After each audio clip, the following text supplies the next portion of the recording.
If you're watching the St. Johns County housing market, trying to figure out if it still favors sellers or if it's finally turning into a buyer's market, July's numbers just answered that question, and I'm going to break it down for you. I'm going to pop the stats right up here so you can follow along with me.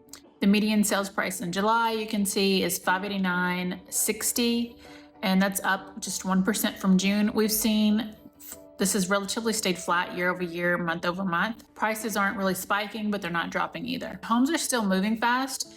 We saw that days on market for July, single family homes, St. Johns County was 33 days. Now, that's down significantly compared to a year ago, but if you're a buyer, that's telling you that homes that are priced right are moving quick. But here's a stat that I wasn't expecting.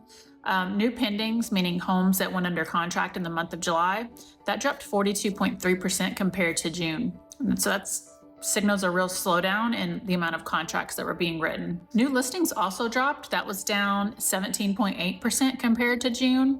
You can see that our active inventory is sitting at about 1,750 homes. Months supply is 3.5. That is up 31.6% compared to June.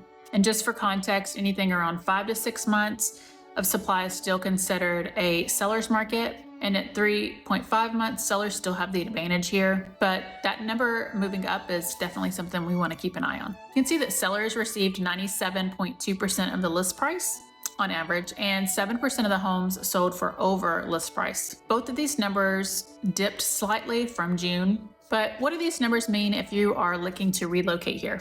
If you're a buyer, you're not walking into like the frenzied market that we had a couple years ago.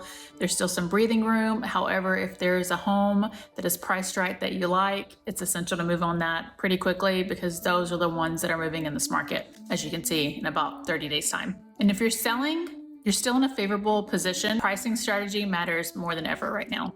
If you want to read on what these specific numbers mean for you, or if you want to look at a specific zip code or neighborhood that you're looking at moving to, just DM me or let me know in the comments, and I'd be happy to provide that information. And if you are looking to relocate here, I have a free 26-page guide about moving to St. Johns County, what life is like living here, all of the things. And if you want that, comment the word guide and I'll send it your way.